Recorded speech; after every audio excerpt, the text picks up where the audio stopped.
Isang magandang umaga po sa ating lahat. Good morning po. God is good. And all the time, parang nangihina yung iba, na parang may pinagdaanan sila. Na God is good po. And all the time.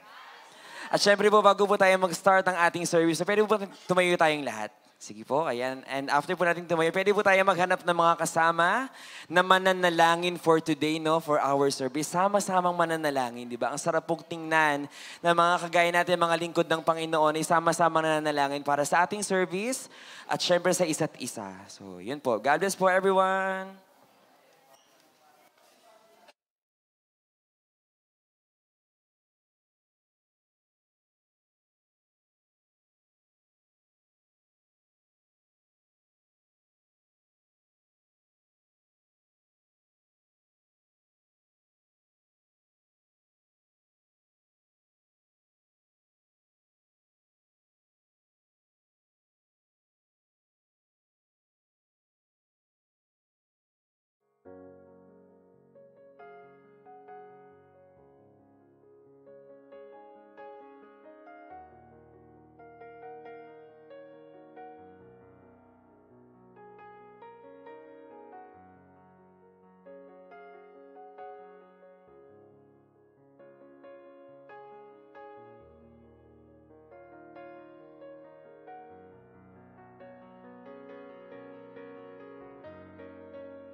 Five, four, three, two, one.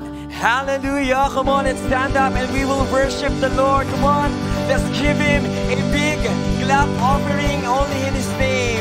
Amen and amen. Sa mga nanonood sa online, pwede mong type down below, amen. Hallelujah. And for this morning, sino po rito yung mga nagpapasalamat sa Panginoon? Just pagkatas nga yung kamay. Amen. Sa mga nagtaas ng kamay, alam nyo, hindi lamang kayo dapat, hindi lang dahil tinaas yung kamay nyo, nakikita kayo ng Panginoon. Amen ba doon, church?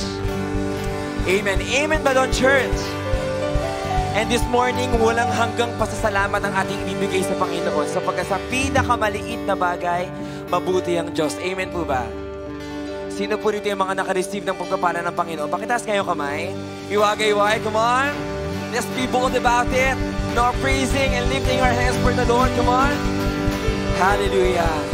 At ang sarap pong tumaas or itaas ang ating kamay nang kahit na sinusubok tayo, kahit na na-drain tayo all throughout the week, no? Even though we are depleted, but you are not defeated. Amen po ba? Pakisabi nga sa sarili mo, you are not defeated. Come on, receive that. You are not defeated. Or I am not defeated. Hallelujah. And this morning, we're going to praise the only name and above all names. Amen po ba? Holy Spirit, aming Diyos sa dakila, Ikaw ang siyang managana sa lugar na ito, Panginoong Diyos. Lord, sa pag-uumpisa, Panginoon, ng service na ito, Panginoong Diyos. Lord, maihandog namin, Panginoon, ng karapat-dapat, Panginoon, na pagpupuri sa iyong pangalan, O God. At Lord, alam mo ang nilalaman ng puso ng mga anak mong ito, Panginoong Diyos. Lord, by this time, align us, Panginoon. Align us, Panginoon, dun sa purpose mo, dun sa plano mo, Panginoon, dun sa will mo, Panginoong Diyos. Not us, Panginoong Diyos, but your will, Panginoong Diyos. Kaya naman, Lord, sa umagang ito, Ikaw ang siyang pupurihan, may taas, Panginoon. Sa pangalan ni Jesus, and everybody shout, Amen and Amen. Come on, say Amen in 3, 2, 1. Hallelujah. Come on, sabay-sabay po tayong umawit sa Panginoong Diyos na buhay. Salamat, salamat sa iyong ginawa. Salamat sa iyong ginawa. Can you sing this yung mula sa puso ka man? Salamat, salamat sa iyong ginawa. Salamat sa iyong ginawa. Salamat, Panginoong Diyos, sa iyong buhay. Salamat, salamat sa iyong ginawa. Salamat sa iyong ginawa. Pwede mo bang itaas yung mga kamay mo para sa Panginoon? Come on, declare this. Salamat, salamat sa iyong ginawa. Salamat sa iyong ginawa. Oh, come on, salamat. Salamat, salamat sa iyong ginawa. Salamat sa iyong ginawa. Oh, salamat, salamat sa iyong ginawa. Salamat sa iyong ginawa.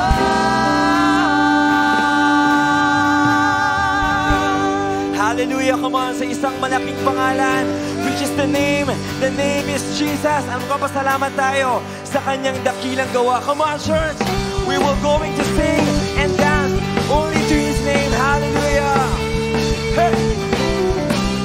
Sabay-sabay tayo, come on. Let's declare this. Jesus ako sa'yo ay humahanga. Kamatayan ay hindi nalintana. Inako mong lahat ng kasalanan. Sa Diyos ikaw ay nawalay. Buhay mo ang Come on, purihin ka. Sabay-sabay tayo. Purihin ka, Jesus. Can you raise your hand? Come on. Purihin ka, Jesus. Panginoon, salamat sa iyong dakilang gawa. Dahil sa iyong ginawa, Jesus, ako'y malaya na. Tinapos mo na lahat ng pagdurusa. Binuksan mo ang daan patungo sa Ama. Salamat, Jesus, sa iyong dakilang gawa. Yeah! Tumasabay-sabay pa na pumakamay para sa Panginoong Diyos na buhay. Tunay nga ba na ikaw ay dakila sa aming buhay? Kaya naman, Lord, pasasalamatan ka namin ngayong oras na ito, Panginoon. Minsan pa, Jesus, ako sa iyo ay humahanga. Come on, can you sing and declare this song? Kamatayan ay hindi natin. Inako mong lahat, Panginoon. Inako mong lahat ng kasalanan. Sa Diyos ikaw ay nawalay.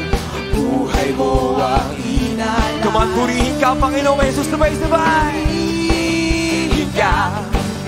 Jesus, can you raise your hand? Come on. Purihin ka.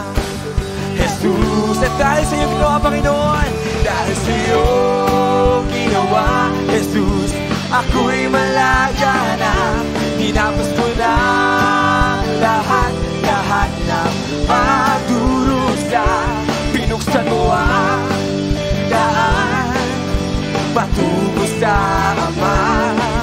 Salamat, Jesus, sa'yo. Minsan pa sa'yo na ginagawa. Dahil sa'yo ginawa, Jesus, ako'y malaya na. Tinapos mo na lahat ng pagdurusa. Binuksan mo ang daan patungo sa Ama. Salamat, Jesus, sa'yo dakilang gawa. Yeah! Tunay nga, Panginoon, maraming salamat sa iyong dakilang gawa, sa iyong ginawa sa iyong krus ng Kalbaryo, Panginoong Diyos. At ngayon kami ay magpupuri sa iyong pangalan. Sabay-sabay tayo, come on! Purihin ka. Yes, can we do this? Come on, church. Purihin ka. Jesus. Can you shout it out? Come on. Purihin ka. Jesus. Let's all dance. Come on. Purihin ka. Sa huling sandali, we're going to be all out. Come on. Purihin ka. Jesus. Come on, church of God. Purihin ka. Jesus. Sabay-sabay natin deklara. Dahil sa iyong ginawa, Jesus, ako'y malaya na. Tinapos mo na lahat pagdurusa. Binuksan mo ang daan patungo sa Ama. Salamat, Jesus, sa'yo dakilang gawa. Dahil sa iyong ginawa, Jesus, ako'y malaya na. Tinapos mo na lahat ng pagdurusa. Binuksan mo ang daan patungo sa Ama. Salamat, Jesus, sa'yo dakilang gawa. Yeah! Kumang walang hanggang pasasalamat at palakpak sa nag-iisang tagapagligtas at ang kanyang pangalan ay Jesus. Come on, let's worship Him all out. Come on! Ikaw ang tagapagligtas. Come on, shout it out. At tagapagtanggol ng aking buhay. Sa buhay mo, di na ako mangangamba. Come on, let's all dance. Pagkat ikaw ang kasama, ikaw ang tagapagligtas at tagapagtanggol ng aking buhay. Sa buhay ko, di na ako mangangamba o matatakot. Come on, let's declare this one. Let's do this. Ikaw ang tagapagligtas at tagapagtanggol ng aking buhay. Come on, let's be on out. Buhay ko, di na ako mangangamba o matatakot. Pagkat ikaw ang kasama.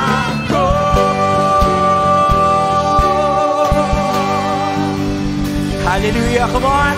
Isang malakas na mapuri sa kanya nag-iisang pangalan. Hallelujah! Tuloy nga, Panginoon, ikaw ang totoong bida, Panginoon, sa bahay-sambahang ito. Panginoon, maraming salamat sa iyong kabutihan, sa iyong dakilang gawa, Panginoon Diyos. At dahil sa iyong dakilang gawa, nakilala namin ang isang tunay ng tagapagligtas, which is Jesus Christ. Amen po ba? Amen. At dahil sa kanyang sukdulang biyaya, tayong lahat ay lumaya. Amen ba? Can you raise your hand right now? Receive the freedom that comes from Jesus. Come on. Hallelujah, oh God. Lord, nakikita mo mga kamay ng mga anak mong ito, Panginoong Diyos. I don't know kung saan sila galing, Panginoon, kung anong pagsubok ang dumagok, Panginoon, sa kanila, Panginoon, for this week, Panginoong Diyos. But Lord, naniniwala kami, Panginoon, na Ikaw ay may plano sa mga anak mo ito. May natapos ka ng pagpapala, Panginoon, sa kanila. May ginagawa ka ng pagpapala, Panginoon, sa kanila, Panginoon. Lord, allow them to receive, Panginoon, your love and your presence, oh God, this morning, oh God. Hallelujah, Panginoon. Lord, salamat po sa iyong walang hanggang presensya, Panginoon Diyos. Kaya naman, Lord, iniaalay namin sa iyo, Panginoon, ang mga awiting ito, Panginoon, sa iyong sanktuaryo, Panginoon Diyos. Lord, nilalatag namin, Panginoon, ang aming mga sarili, Panginoon. Ang lahat, Panginoon, ang meron kami, Panginoon, para lamang ibigay, Panginoon, ang kapurihan, Panginoon, na karapat-dapat sa iyo, Panginoon Diyos. Siyang tunay, Panginoon, hindi sapat, Panginoon, ang salitang salamat para lang sabihin namin sa iyo, Panginoon, na aming magpapasalamat, pupuri, Panginoon, sa iyong pangalan, O God. But Lord, this act of worship, Panginoon, will be the way, Panginoon, to please you, Panginoon Diyos. At Lord, once again, Panginoon, meet us here again in your place, Panginoon, in this sanctuary, O God. Kaya naman, Lord, salamat po sa iyong pagpapala, O God. Hallelujah. In Jesus' name, Lord. Amen and amen. At sinabi niya sa kanyang salita, dito maaalala natin kung paano tayo minahal ng Panginoong Jesus nung nanalangin siya sa Gethsemane. Let's read this. In Marcos 14:32-35, dumating sila sa isang lugar na tinatawag na Gethsemane. Sinabi ni Jesus sa kanyang mga alagad, maupo muna kayo rito habang ako'y nananalangin. At isinama niya sina Pedro, Santiago at Juan. Nagsimulang mabagabag at maghirap ang kanyang kalooban. Sinabi niya sa kanila, ang puso ko'y labis na nalulungkot at ako'y halos mamatay na. Maghintay kayo rito at magbantay. Lumayo siya ng kaunti at pagkatapos ay nagpatira pa upang manalangin na kung maari wag nang sumapit sa kanya ang oras ng paghihirap. Can you raise your hand? We are so undeserving for that kind of love. Pero merong isang taong naging handang mamatay para lang sa kasalanan na meron tayo. And now we're celebrating freedom in His name. At sa umagang ito, dahil sa kanyang sukdulang biyaya, magiging all out tayo. Hallelujah. Amen ba, church? Amen ba, church? Hallelujah. Lord, sa iyong pagpupuri ito, Panginoon. Hallelujah.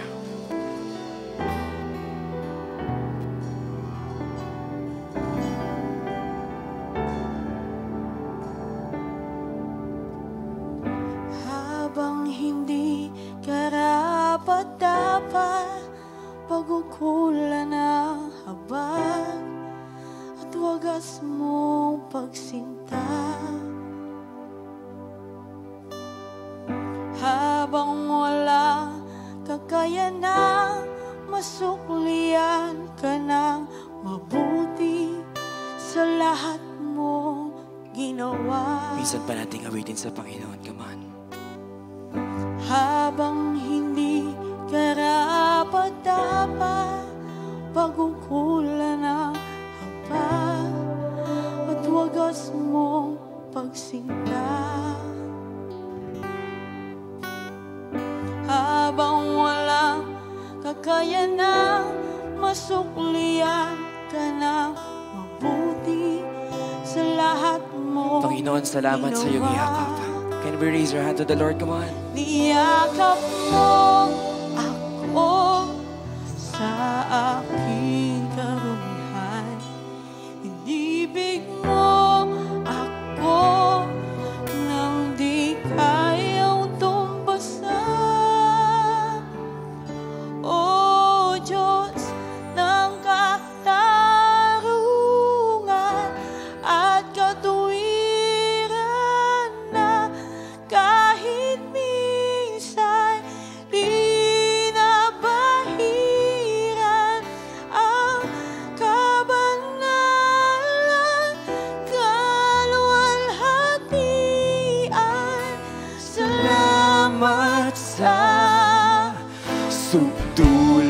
biyaya mo.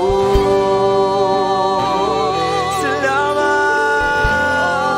O Diyos, habang hindi karapat-dapat, pagkukulan ng habag at wagas mong pagsinta.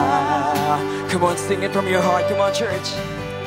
Habang walang kakayanang masuklian ka ng mabuti sa lahat mong ginawa.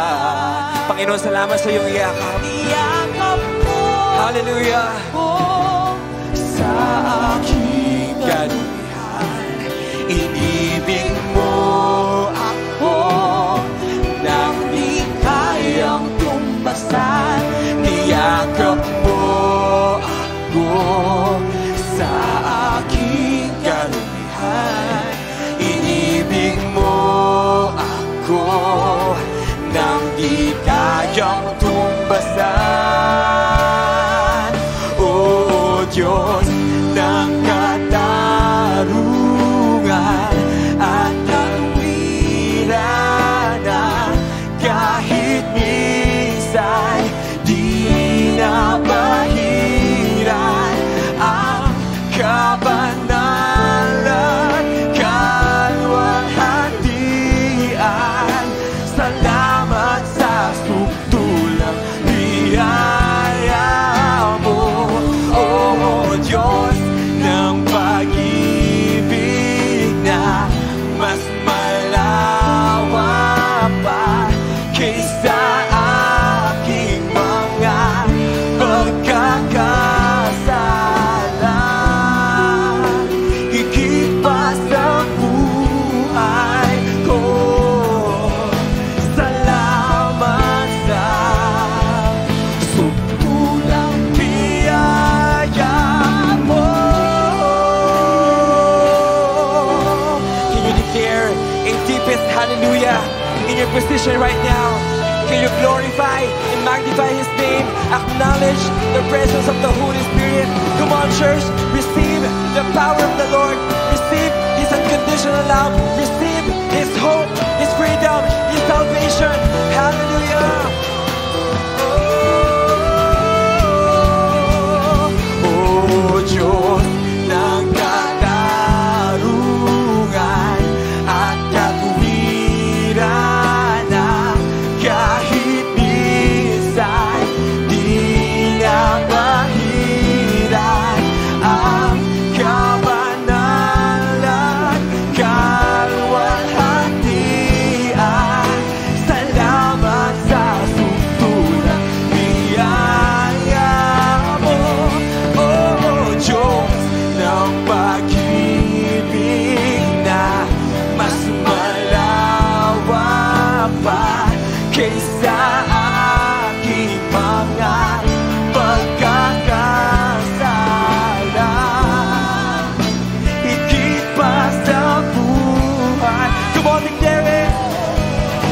Salamat sa sukdulang biyaya mo.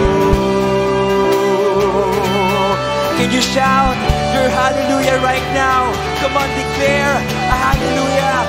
Don't be shy worshiping His name. Nadidinig ka niya, anak ka niya. You are loved. We receive freedom.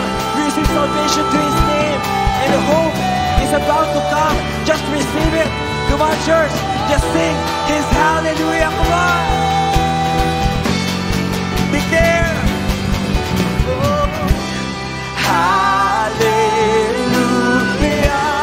Hallelujah. Can you raise your hand for the Lord? Come on. Receive His power. Hallelujah. Oh. Hallelujah. Hallelujah. Hallelujah. Let's be all out worshiping His name. Come on again. Hallelujah. Hallelujah.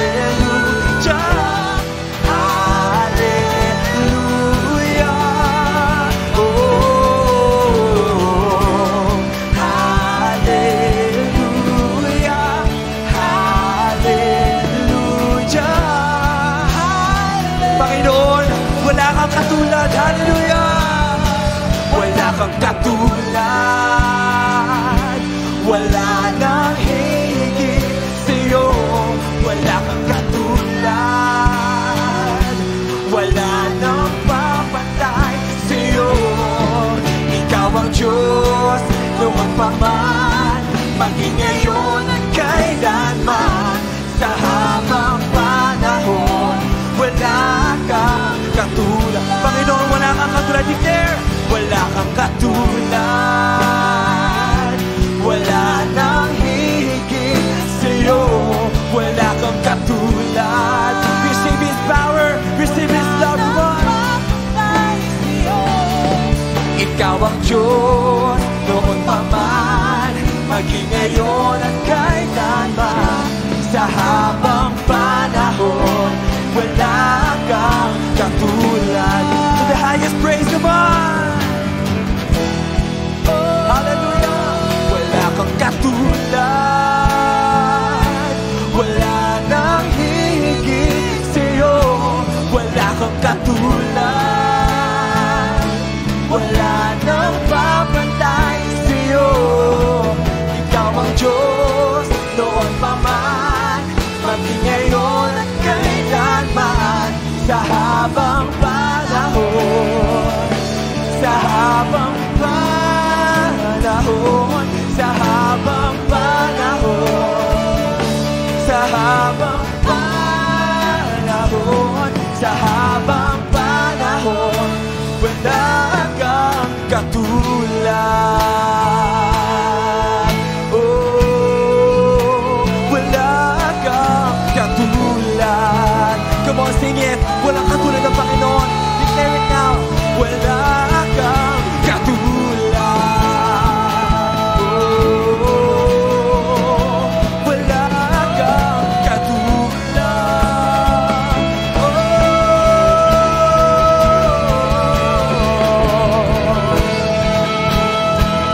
Oh,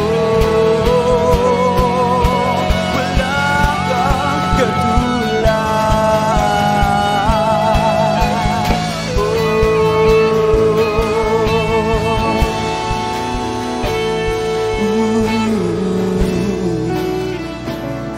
Wala kang katulad, oh Diyos. Wala kang katulad. Ikaw ay dakila. Wala kang katulad.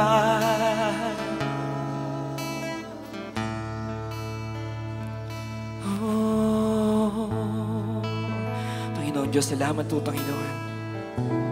Sa umagang ito, Panginoon, sa tanghaling ito, O God, na we are free, Panginoon, to receive your presence. We are free, Panginoon, after the stormy weeks, Panginoon, na panay hills and valleys in our lives, Panginoon Diyos. At umabot sa point, Panginoon, na makalimutan ka namin, Panginoon, because of our busyness, O God. Pero ang paraan, Panginoon, para makabalik sa iyo, Panginoong Diyos, ang remedy para makabalik sa iyo, Panginoon, is to remember what you have done on the cross of the Calvary, O God. Ano yung buhay, Panginoon, binigay mo, Panginoon, sa amin, Panginoon. And that's why we are free ngayon, Panginoong Diyos. Malayang umawit, malayang ideklara, Panginoon, ang kapayapaan, ang kabutihan mo, Panginoong Diyos. Lord, sabi nga, we are not deserving to receive your love. But because of your eternal blessing, because of sukdulang biyaya, Panginoong Diyos, kami ay muling nakalaya, O God. Kaya naman, Lord, have your way in this place right now, O God. Lord, sinusuko namin sa iyo ang lahat-lahat sa pagsambang ito, Panginoong Diyos. Even, Panginoon, sa magdadala ng iyong mensahe, O God. Lord, these people are expecting, Panginoon, to receive some word from you, Panginoon. Maybe they are experiencing several, Panginoon, na problema sa kanilang buhay, O God. But Lord, today, I know you are a God of assurance and a way maker, Panginoon, to these people, O God. You are a miracle worker, a promise keeper, Panginoon. Kaya naman, O God, Allow us to receive your word. Allow us to receive your blessing, Panginoon. Allow us to receive your hope again, Panginoon. Allow us to receive your courage. Allow us to receive your strength to stand again, Panginoon. Allow us to receive, Panginoon, the freedom, Panginoon, na palagi namin hinahanap, O God. Kaya naman, Lord, Ikaw ang siyang managana, Panginoon, sa pagsambang ito, Panginoon Diyos. Lord, ang lahat ng ito ay binabalik namin sa iyo, Panginoon. Sa pangalan ni Jesus. And everybody shout, Amen and Amen. Hallelujah. Praise the Lord. Sige po, makakupo na po tayong lahat. God bless everyone.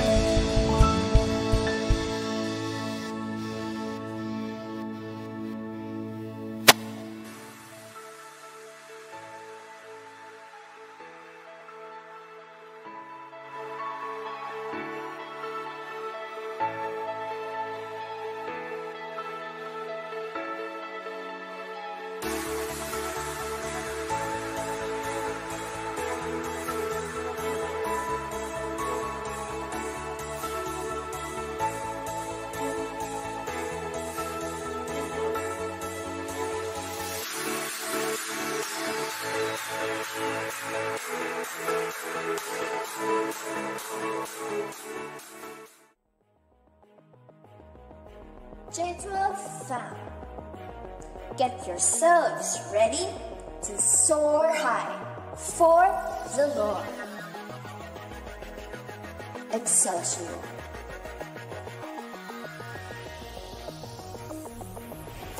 Soaring this March, registration is now open. See you there.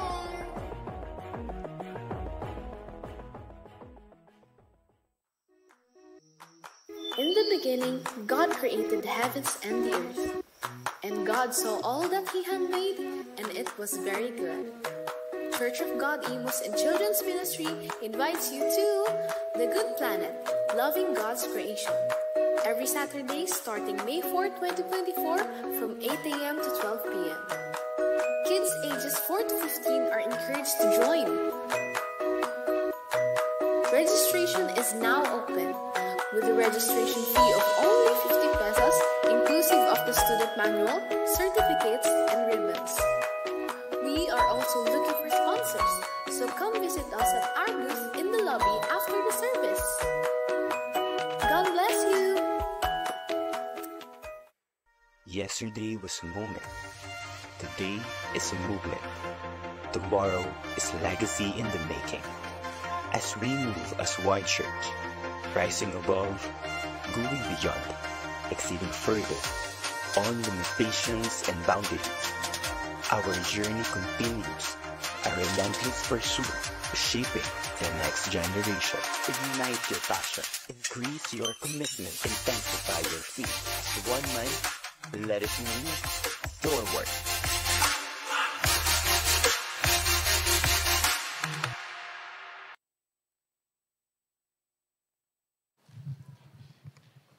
Magandang morning!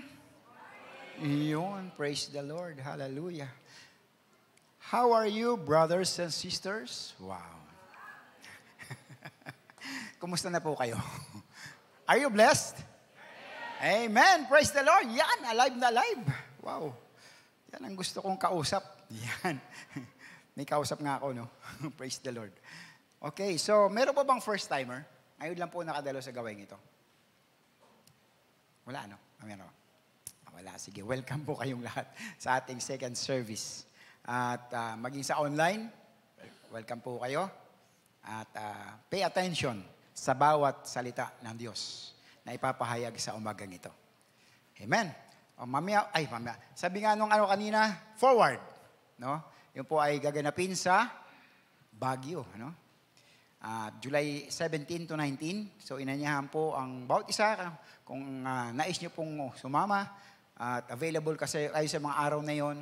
So makipag-ugnayan lang po kayo sa ating mahal na pastor, Pastor Lito at sa kanyang mga kasamahan na kasama sa pag-organize ng ganitong programa ng COG Philippines. Ano po? No? Philippines nga ba yun? Ano? Or dito lang sa sa Metro Manila and Cavite. Anyway, so niyahan po kayo na sumama sa forward. Alright. So, sino po mga nanay dito?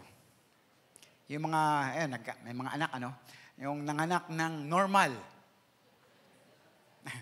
Sabihin, hindi naman din, yung normal, tsaka meron din ng CS, pero dumadanas din ng pain.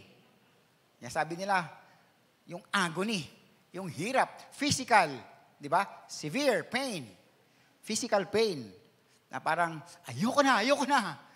Pero pag lumabas yung baby, wala na. may kanta nga sa Bisaya yan eh. Ano man? Di nagyud ko mo usab ka, usa na lang. Ayoko na talaga, isa na lang. Sapa. Yun po yung agony ng tao. Di po ba?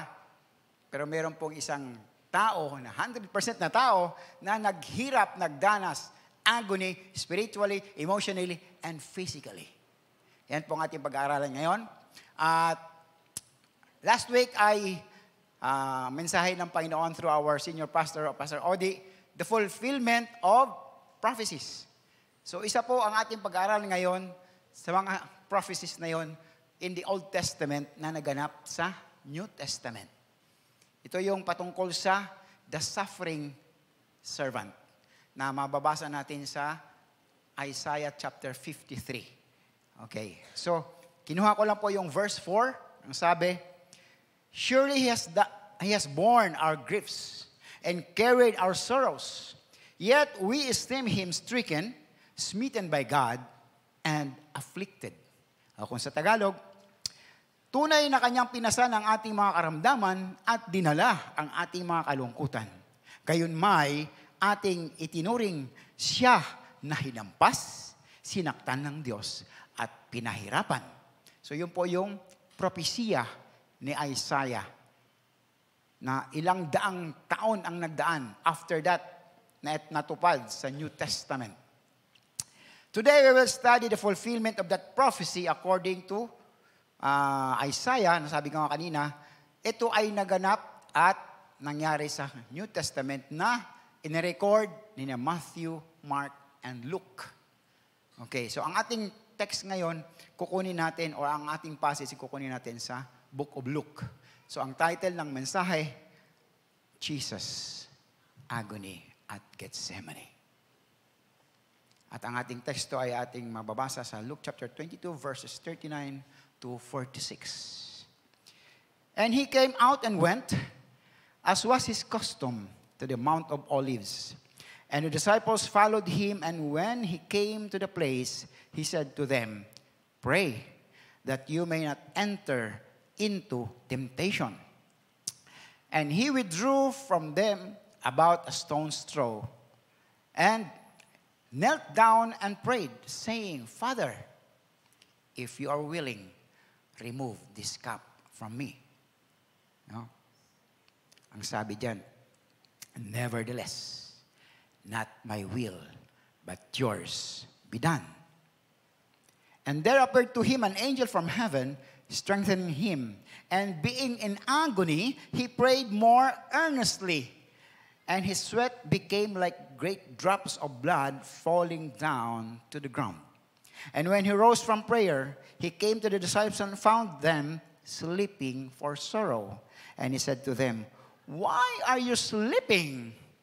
Rise and pray that you may not enter into temptation. Let us pray.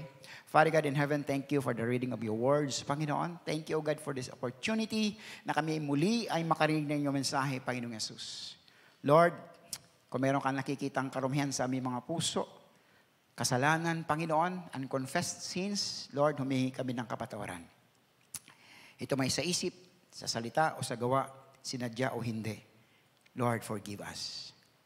Cleanse us, Lord God, upang kami ay maging karapat-dapat natatanggap ng iyong mensahe sa oras na ito. And give us wisdom and understanding, Panginoon. Ganon din, Panginoon, we forgive those kung meron mang naka-offense sa amin, O God. We forgive them, Panginoon, O Diyos. Lord, samahan niyo kami, banal na Espiritu.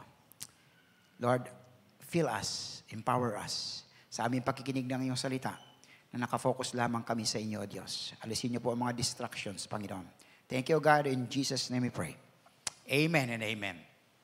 Mga kapatid, in the Garden of Gethsemane, Jesus was suffering in prayer. No? Sa kanyang pananalangin. As the hour approaching na kanyang mararanasan ang puot ng Diyos, the wrath of God for the sins of His people. So, examinin natin ito mga kapatid, the Gospel of Luke. At isaalang-alang natin kung ano ba ang inihayag sa pananalangin ng Panginoon Hesus tungkol sa kanyang pagka-tao o pagiging tao 100% at sa kanyang pagiging Diyos. Ngayon, himay-himayin natin ang passage na ito. Unang tanong, why in Gethsemane? Bakit sa Gethsemane siya nanalangin? Now, ang sabi kasi doon, sa Gethsemane, ayan, and he came out and went as was his custom to the Mount of Olives. Mount of Olives, and the disciples followed him. Ano itong Mount of Olives? Yan din yung Gethsemane. So, the Passover, pagkatapos na silang naghapunan yan, ano? Yung Last Supper na ginanap nila sa upper room. And Jesus offered, sabi nga, himself through the bread and wine. Na sinabi niya, this is my body. After that, this is my blood. Mabasa natin yan sa Matthew 26 verses 26 and 28. Pagkatapos nilang kumain, bumupunta sila doon sa Mount of Olives. No? Pumunta sila upang siya ay manalangin. Now, Apostle John mentioned in his gospel that Gethsemane was a garden. Okay, isang garden. Hindi ito garden ng mga flowers lang o kaya garden ng mga kamatis or sibuyas or whatsoever, no? Mga condiments. Ito ang garden na kung saan may mga puno, no? At may mga halaman. Cultivated area. Okay. Now, mababasa natin yan sa John chapter 18 verse 1. Ito ang ginamit na salita, garden. Ngayon, nag-i-exist pa rin ang garden na ito. Well, ano siya, guarded na siya, no? Para doon sa ma-preserve yung kanilang history. Now, ang Gethsemane ay isang taniman ng mga ancient olives. Sabi doon sa aking nabasa, merong 8 puno ng olives. Matandang puno na kung saan ang lalaki na ng puno, halos hindi na mayakap ng isang tao. Sobrang laki ng puno niya. At ang bunga nito, napakahalaga. The fruit of olive tree ay ginagamit o pinipress para maging oil. Di ba ba? Kaya may olive oil. Alam niyo ang gamit nila doon, ginagamit nila pang heating, pang cooking, at yung kanilang sa gasera, lampara. Sosyal, Dito, mahal ng olive oil. Pero sa kanila, ginagawa lang pang siga. At ang magandang gamit pa doon ay ginagamit ng mga elders to anoint the sick. Kasi sabi sa salita ng Diyos, kapag may karamdaman sa inyo, tawagin ang mga elders ng church at pahiran sila ng langis. The olive oil. The anointing oil. Okay? Now, in the beginning of creation, saan nagmula? Okay. Saan nagmula ang history ng tao? Garden of Eden. Di ba ba? Genesis 2:8 ang sabi, the Lord God planted a garden eastward in Eden, and there He put the man whom He had formed. So nagsimula sa Garden of Eden ang history ng tao. Nang ang unang Adan ay nagkasala laban sa Diyos, sa garden na ito, ang kamatayan ay pumasok sa mundo. Genesis chapter 3 verse 6. Thousands years later, dumating naman ang pangalawang Adan. Sino yun? 1 Corinthians 15:45. The scriptures tell us, the first man, Adam, became a living person. But the last Adam, that is Christ, is the life-giving Spirit. Nagsimula sa garden, nagtapos sa garden. Oh, may sense ba? Amen? Hallelujah. The Lord Jesus entered into another garden to accept the cup from His Father's hand. Matthew chapter 26, verse 42, Mark 14, verse 36, and Luke 22, verse 42. At ang kamatayan ay malapit ng malupig o lamunin ng tagumpay. Bagamat ang plano ng Diyos ay dinesign way back, hindi pa nabuo ang mundong ito. Nandun na ang plano ng Diyos. Ephesians chapter 1, verses 4 and 5. We must never forget, mga kapatid, that its execution o yung pagsasagawa ng plano ng Diyos ay nangangailangan ng malaking halaga. Malaking halaga. Sa huli, kung gayon, tayo ang may pananagutan sa dugong pumatak mula sa ating tagapagligtas habang siya ay nananalangin sa Garden of Gethsemane. Now, anong panalangin ng Panginoon Jesus? Remove this cup from me. Alisin mo ang kupang ito sa akin. Ang sabi niya, and we drew from them about a stone's throw and knelt down and prayed and saying, Father, if you are willing, remove this cup from me. Understanding this human nature o pagiging tao ng Panginoong Yesus, may isang bagay na hindi niya gustong gawin. Ayaw niyang gawin. There was a conflict between his desire as a human being 100% at doon sa utos ng amang Diyos. He asked permission to be excused from his mission. So ang sabi niya dyan, Father, if you are willing, remove this cup from me. So maaaring magtanong tayo, ano nga ba yung cup na ito? Bakit ayaw niyang tanggapin? Or kung baka sakali man lang, wag mapunta sa kanya. Why was Jesus terrified of the content of that cup? So ang cup na tinutukoy ni Lord Jesus ang suffering o pagdurusa na malapit na niyang maranasan. Para bang inabot kay Lord Jesus ang cup o yung kopa na puno ng kapaitan, bitterness, sa pag-asang iinumin niya lahat ang laman nito.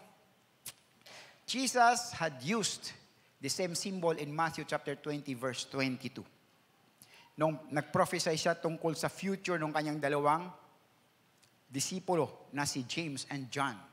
Kasi sabi ng nanay nila, magkapatid ito, Panginoon, nawa naman ay sa kanan mo at sa kaliwa mo yung aking dalawang anak.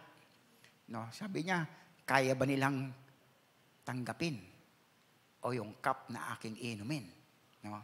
So when Jesus requests the Father, remove this cup from me, ipinahayag niya ang likas na desire ng tao na umiiwas sa sakit at pagdurusa. Pag mahihirapan, ayoko na. No? Tara, punta tayo, magbahagi tayo ng ebanghelyo, house to house evangelism. Ay, ayoko dyan, mahirapan ako dyan. No? Ayaw mahirapan. Na kung saan ito nga yung kalooban ng Diyos to go and preach the gospel. Kung umayaw yung mga missionaries, hindi pumunta dito sa ating bansa, nananatili tayong hindi nakaalam ng katotohanan. Alam niyo ba yun? Kasi yung unang dumating dito, alam naman natin, the Spaniards. Di ba? Hindi tama ang kanilang itinuturo. Kung hindi dumating ang mga missionaries na tumugon sa pagtawag ng Panginoong Jesus to share the gospel to all nations, hindi natin natutunan ang katotohanan. Now, mga kapatid, the Lord Jesus is fully God and He is also fully human. Ang kanyang pagkatao, bagamat perpekto, ay nakikipaglaban. Nakikipaglaban pa rin na dapat tanggapin ang paghihirap at kahihiyan na naghihintay sa kanya. Talagang naglalaban, no? Yung kanyang laman, yung kanyang pagkatao. Ayoko niyan. Mahirap yan. No? Ang kanyang laman ay umuurong mula sa krus. In the same context, Jesus says to His disciples, the spirit is willing, but the flesh is weak. Gusto ng Espiritu mag-share ng Word of God. Pero ayaw ng katawan, matulog ka na lang. Pahinga ka na lang. Isang linggo kang napagod sa trabaho mo, no? Huwag ka nang sumama sa evangelism sa Sabado, March 16. May evangelism dito. Sama kayo? Amen. Akala ko walang mag-amen eh. Meron po, evangelism. Invited po ang men, ladies, women na pala. Women, men, YA, and youth. Ayan. Mag-sacrifice kahit isang araw. Amen? Para sa Panginoon. So, In praying, sabi ng Panginoon Jesus, remove this cup from me. Si Lord Jesus ay nakikipaglaban sa laman. At sa pagnanais nito na para sa self-preservation and comfort. Laki kasing gusto natin, comfort lang comfortable. Comfortable na ako dito, okay na ako. Okay na ako sa aking kinalalagyan. Dito na lang ako sa church. Ayoko lumabas. Ayoko mag-share ng gospel. Ayoko sharean yung aking mga mahal sa buhay. Okay na ako, ligtas na ako. Hindi naman ganun ang sabi ng Lord eh. Share. Dahil tinanggap natin ang kaligtasan ng libre. Di po ba? Amen? Share natin. Okay. Now, sabi nga, matindi ang pakikipaglaban ng Lord Jesus. Ang sabi, Jesus was overwhelmed with sorrow to the point of death. Matthew 26 verse 38. And according to Luke, the physician, he observed that the Lord Jesus was sweating blood, a sign of extreme anguish o isang tanda ng matinding paghihirap ng kalooban. Doktor siya, kaya alam niya. Okay? Na parang dugo na yung bumabagsak na pawis ng Panginoon Jesus. Mga kapatid, alam ng ating Panginoon Jesus kung ano ang darating. He is the all-knowing God. Di po ba? Okay? Mark chapter 8 verse 31. Ang agony o matinding paghihirap na kanyang haharapin ay higit pa sa physical. Mahigit pa doon sa dinanas ng ating mga nanay sa panganak sa atin. Ito rin ay matinding spiritual and emotional pain. The Lord Jesus knew that God's will was to crush Him. To allow Him to be. Sabi niya, siya'y nasugatan dahil sa ating mga pagsuway, siya'y binugbog dahil sa ating mga kasamaan, at ito pa, sa pamamagitan ng kanyang mga latay, ay gumaling tayo. Meron pang di ba? Benepisyo. Through the stripes of Jesus, we are healed. All sicknesses, all diseases are healed. No. Dahil sa ating kasamaan, dahil sa ating kasalanan, huwag ka nang magpatuloy sa kasamaan, huwag ka nang magpatuloy sa kasalanan, dahil dinadagdagan mo lang ang pahirap ng Panginoon. Mahal ng Panginoong Jesus ang sangkatauhan. Kayo at ako, mahal ng Diyos. Amen? Mahal niya ang ating mga mahal sa buhay. Do you love them? Nasyuran niyo na ba sila ng kaligtasan? Amen. Praise the Lord. Yung hindi pa, sharean niyo na. Okay? Now, sabi, ang kahilingan niya sa Panginoon Diyos, dahil sa kanyang kaharapin na hirap, ang sabi niya, remove this cup from me. The Lord Jesus' prayer to remove the cup from Him contains two important conditions. May dalawang kondisyon. Una, He prays, Father, if you are willing. Kung nais nyo, Ama, kung may iba pang paraan para matubos ang sangkatauhan sa tiyak na kapahamakan, nawa ganun na lang ang gawin natin. Huwag na ako. No? Paraphrase. So, ang pangyayari, kasunod ng kanyang panalangin, ay nagpapakita na wala na talagang ibang paraan. Kasi sabi niya sa John 14:6, di ba? I am the way, the truth, and the life. Wala nang iba. Siya lang. Okay? Siya lang. Now, Jesus Christ is the only possible sacrifice to redeem the world. John chapter 1, verse 29, Acts 4, verse 12, Hebrews chapter 10, verse 14, and Revelation chapter 5, verse 9. Pangalawa na kondisyon, Jesus prays, nevertheless, not my will, but yours be done. Si Lord Jesus ay committed sa kalooban ng Diyos. Katawan, isip, kaluluwa, everything. Ang prayer niya, sabi nga, ang panalangin ng matuwid, dapat ganito. Ang panalangin ng isang tunay na Kristiyano ay laging nakadepende sa kalooban ng Diyos. Amen? Matthew chapter 6, verse 10. Dapat laging ganun eh. Because we don't know what will happen tomorrow, the future, but God knows. Kaya, Lord, let your will be done, not mine. Ako, naranasan ko na kasi. Nung ginusto kong pumunta sa isang bansa na hanggang maubos na yung pera ko, No? Gusto kong pumunta sa Malaysia. Pagkagaling ko ng Saudi Arabia, that was 1993, hindi ako natuloy-tuloy, ubos yung aking daladalang pera.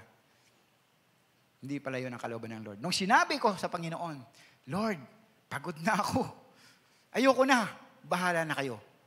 Let your will be done. After 1 week, ka-receive ako ng tawag. Report immediately for immediate deployment sa Qatar. O, doon pala niya ako tinawag. No? Top priority pa nga eh. Praise the Lord. Walang ginastos. No? Doon pala niya ako ginamit sa ministry. Sa music. Unang-una sa music ministry. Bilang mang-aawit and song leader. No? So, ginusto ko, hindi nangyari. Kung pinagpilitan ko, mapapahamak ako. Ganon din yan tayo. Pag pinagpilitan natin yung gusto natin, sure shot, palpak yan. Because we don't know what will happen sa susunod na yugto ng ating buhay. So, not my will, but yours be done. Sabi diyan, yan na yung ating kasunod.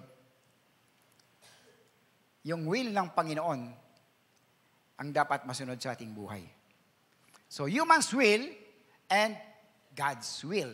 Mga kapatid, sa katayuan ng Panginoong Yesus bilang tao, hindi gusto ng Panginoong Yesus na tiisin ang isang mahirap o pahirap na kamatayan. Yet, in the same breath, He prayed, sabi diyan, not my will, but yours be done. Sino ba naman gusto sa atin? Nagpakahirap ka pa, nandito lang naman, sarap-sarap ng buhay, naka-aircon. Papunta ka doon sa magmimisyong ka, napakainit, walang magandang CR, mabaho, gano'n, Akit ka sa bundok. Hindi. Ang sabi ng Lord, go and preach the gospel. So, hindi tayo mananatili dito sa loob ng sanctuary. We need to go out. We need to reach out the lost. Kawawa sila. Kawawa sila. Ang eksena ito sa Gethsemane ay nagtatala ng isa sa mga pinakadesperadong oras ng dalamhati ng ating Panginoong Yesus. Matthew chapter 26 verses 36 to 46. Sabi niya sa kanyang mga disciples, my soul is overwhelmed to the point of death. Tindi, Ang tindi, ang sakit. Mas masahol pa kaysa pag-iisip ng kamatayan. Si Lord Jesus, sa kanyang pagiging tao, ay malamang na natakot or nagkaroon siya ng anxiety sa pag-iisip na pasanin ang kasalanan ng mundo. Parang ang bigat, Kaya lang may kanta doon si, Sino ba yun? Si Sharon Cuneta? Pasang ko ang mundo. Kanta lang naman yun. 1 Peter chapter 2:24, yan po ang sinabi ng Panginoon. In the garden, the Lord Jesus fell to the ground, flat on His face, and offered God this desperate cry of His soul. Ang mga salita at kilos ng Panginoong Yesus sa tagpong ito ay nagsisilbing kaaliwan natin. Bakit? Paano kaaliwan ito? Tayo mga tagasunod ng Panginoon Yesus dahil meron tayong tagapagligtas. Instead na tayo ang maghirap, siya ang umako ng lahat. Nais ng Diyos na ibuhos ng kanyang mga anak, tayo ang ating nilalaman ng ating mga puso. Na may katapatan. Sabi sa Psalm 62 verse 8, trust in Him at all times, you people. Pour out your heart before Him. God is a refuge for us. Sa oras ng kapighatian, sa oras ng kalungkutan, sa oras ng paghihirap, meron tayong kasangga. Amen? Hindi tayo pwedeng pumunta sa tao dahil imamali lang tayo niyan. Kay Lord. Amen? Si Lord Jesus. Hindi yung problema ako, tawagan ko si best friend ko. Kung hindi Christian yung best friend mo, sa'yo? Ipapayo sa'yo. Hindi maka-Diyos na payo. Di ba? Instead, ang sabi diyan, sa Panginoong Jesus, trust in Him. Everything that you have, ipagkatiwala mo sa Diyos. Ang sabi ng Panginoon, ang sinumang nabibigat ang lubha ay lumapit sa Kanya at bibigyan niya ng kapahingahan. Amen? Sino nabibigatan dito? Lapit kayo kay Lord. Hindi sa akin, hindi sa kanino man, kay Lord, the author and finisher of our faith. Hallelujah. Now, He is our refuge, our safe haven. Mga kapatid, gaya ng Panginoon Jesus, maihayag din natin ang pinakamalalim na pananabik sa ating mga puso sa ating mapagmahal na Diyos. We have direct contact. Ang sabi ng Panginoon Diyos sa Jeremiah 33:3, ang sabi niya doon, anong sabi doon? Call unto me, and I will answer you. Hindi niya sinabing, tumawag ka, meron akong tagasagot. Ako ang sasagot, sabi ng Panginoon. Di ba ba? Kaya tumawag tayo sa Kanya, singlapit lang siya ng dalangin. Say a little prayer. No? Hindi naman bingi ang Diyos. Hindi siya bingi. So alam niya ang ating nararamdaman at mapagkakatiwalaan natin siya na dadalhin niya ang mga pasanin ng ating kaluluwa. Di ba? Naalala niyo yung footprints in the sand? Footprints in the sand. Una, 2 pair ng mga paa, di ba? Maya-maya, isa na lang, kinarga na pala ng Panginoon. No? Di ba ang sarap? Meron tayong kaagapay sa buhay na ito. Amen? Meron tayong kasangga. Kaya palakpakan natin Diyos na buhay. Hallelujah. Praise the Lord. Praise the Lord. Facing the cross, Jesus was able to say, not my will, but yours be done. Not my will, but yours be done. Because He was wholly submitted to His Father's will. John 14:34, ang sabi dyan, Jesus said to them, my food is to do the will of Him who sent me and to finish His work. Yan ang kanyang pagkain, ang gawin, ang kalooban ng Diyos. Kaya napakagandang motto natin mga kapatid, Lord, my will is to do your will. At hindi tayo mamamali. 100%. 100%. Nandun ang paggabay, patnubay, lahat, everything that you need. John 5:30 ang sabi, I can do nothing on my own. As I hear, I judge, and my judgment is just. Because I seek not my own will, but the will of Him who sent me. Wisdom. Kapag ginagawa natin ang will ng Lord, He will give us wisdom. He will give us guidance. He will give us understanding. Everything that we need, according to His will, ibibigay ng Diyos. Wala ka nang hanapin ka, di ba? Wala na. Obedience to God's will was central of Christ's mission. He told His disciples, ang sabi niya, John 6:38, for I have come down from heaven, not to do my own will, but the will of Him who sent me. Hindi ko ginagawa yung gusto ko, yung kalooban ko. Ginagawa ko ang kalooban ng Diyos to glorify His holy name. Yan ang laging goal natin, mga kapatid. Pag will ng Lord, siya ang mag-glorify. Hindi yung ating galing. Hindi yung ating, ako ang gumawa niyan eh.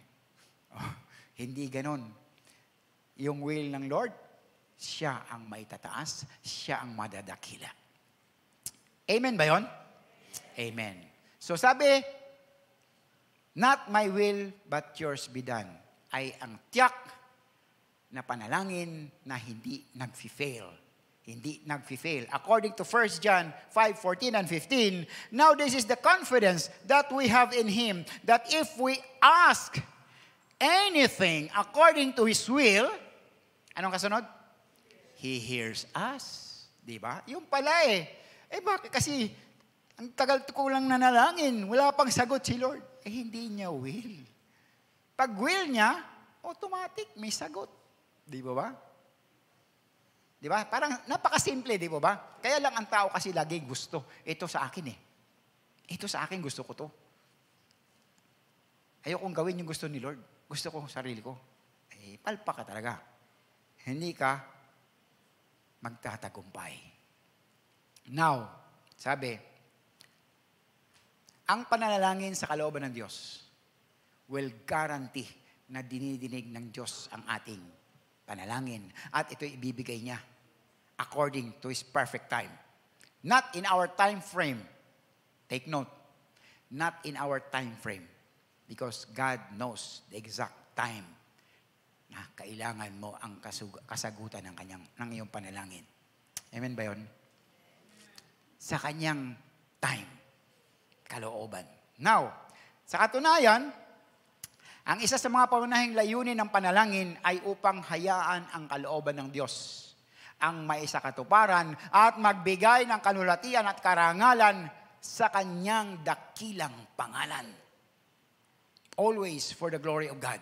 Because even Jesus, His goal is to glorify His Father. His Father. Always the glory of God. Not His glory, but God's glory. The Lord Jesus taught His disciples to pray. Ang sabi niya, Our Father in heaven. Di ba? Kabisado natin yan. Ama namin. Anong sabi dyan? Hallowed be thy name, your kingdom come, your will be done on earth as it is in heaven. Nung ako'y elementary, diba, lagi sa elementary, sa mga Catholic school, ganyan, tuturuan, mga panalangin, yung paulit-ulit, mga, ano ba yun, maghimaya ka Maria, kung sa Bisaya, mga ganyan, ano. Dami. Hindi ko makabisado. Ba't ganun? Ang memory ko, matindi nung time na yun, ano. May photographic memory ako.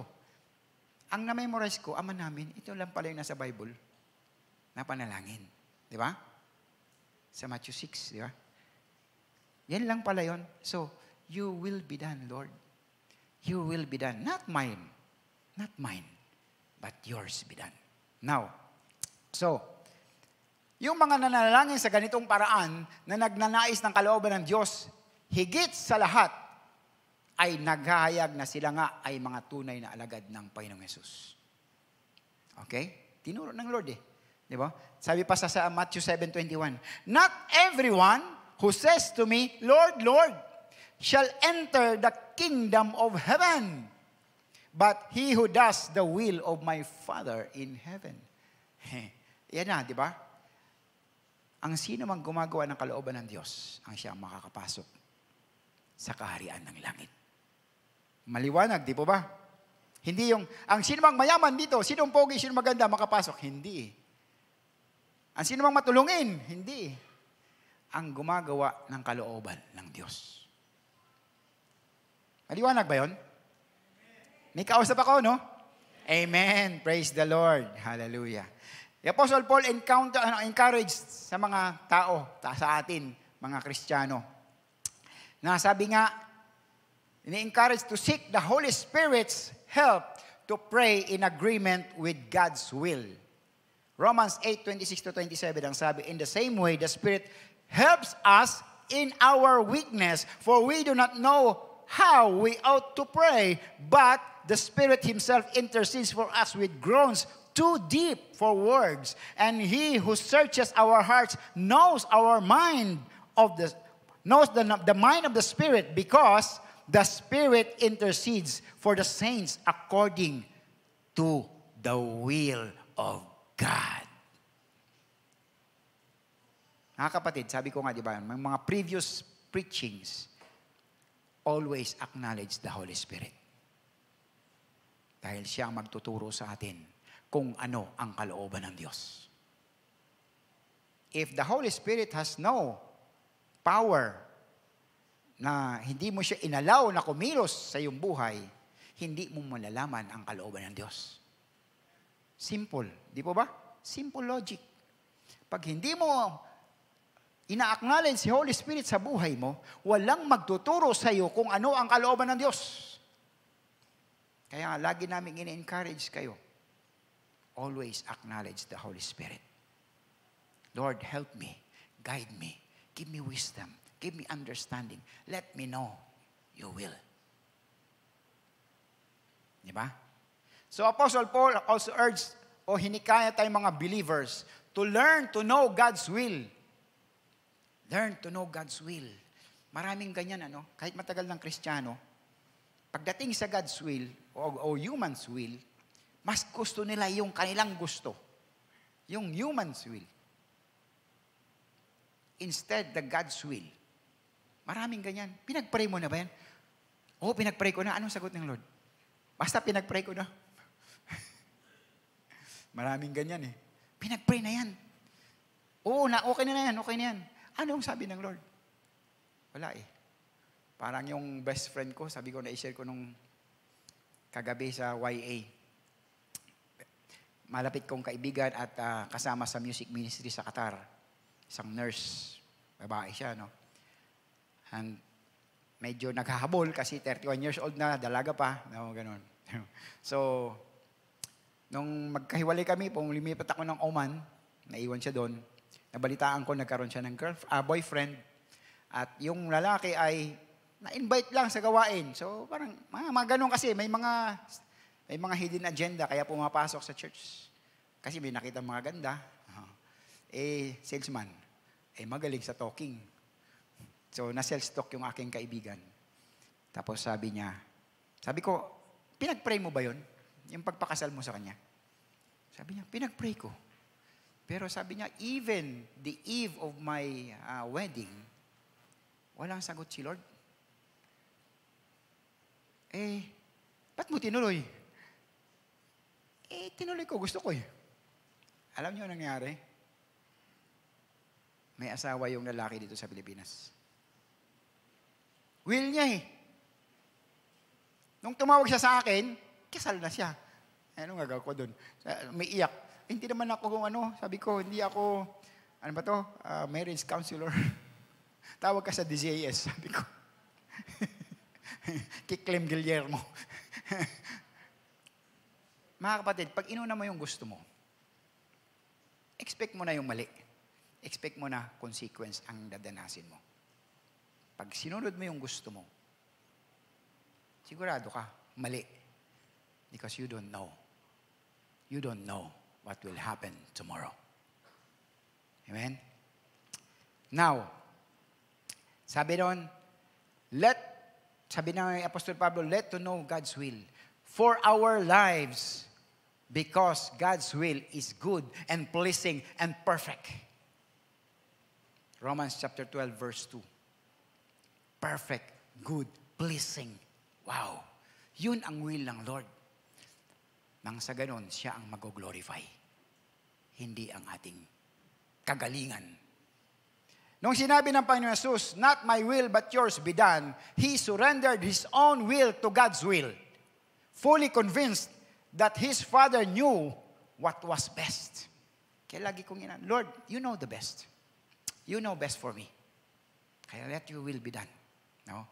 Mga kapatid, kapag tayo ay nananalangin sa ganitong paraan, pinapaubay natin ang ating sarili sa karunungan at patnubay ng Diyos. Nagtitiwala sa Kanya na gagawin niya ang pinakamainam, pinakamabuti para sa ating buhay. Hindi lang sa ating kundi sa ating pamilya. Romans 8:28, lagi kong sinasabihan. And we know that all things work together for good. All things work together for good to those who love God and to those who are called according to His purpose. According to His, anong synonym? Will. According to His will. In Gethsemane, Jesus conquered the flesh and kept it in subjection to the Spirit. Ginawa niya ito sa pamamagitan ng taimtim na pananalangin. Kusang pagpapasakop sa plano ng Diyos. It is good to know na kapag naharap tayo sa problema, pagsubok ng buhay, kahinaan, no? Meron tayong Panginoong Jesus na nakakaalam ng ating nararamdaman. Dahil nadanasan niya na o naranasan niya na. Nagkatawang tao siya at naranasan na niya. Hindi na bago sa kanya yan. Kaya sabi ng Panginoong Jesus, kayo mga nabibigat ang lubha, lumapit kayo sa akin. At bibigyan ko kayo ng kapahingahan. Amen? Praise the Lord. Palakpakan ng Diyos na buhay. Hallelujah. Thank you, Lord. Hallelujah. Kaya walang bago kay Lord eh. Walang bago. Lahat naranasan niya. Hebrews 2:17, fully human in every way, in order that He might become a merciful and faithful high priest in service to God. Kaya nga siya nagkatawang tao eh. No? Kaya siya nagkatawang tao. Para wala kang masabi sa kanya, Lord, hindi man naranasan yan eh. Ako, naranasan ko eh. Anong wala? Kita mo nga, mas matindi yung kanyang agony. Sa pananalangin pa lang. Di pa ba? He had come to seek and save the lost. At nagawa niya ang kanyang mission kahit na ang ibig sabihin ito ay inumin niya ang cup ng pagdurusa hanggang sa mapait na wakas. Ano ba yung cup na sinasabi dito? Let's dig deeper about this. The cup of God's wrath. Isaiah 51:17. Wake yourself, stand up, O Jerusalem, you who have drunk from the hand of the Lord, the cup of his wrath, who have drunk to the dregs the bowl, the cup of staggering.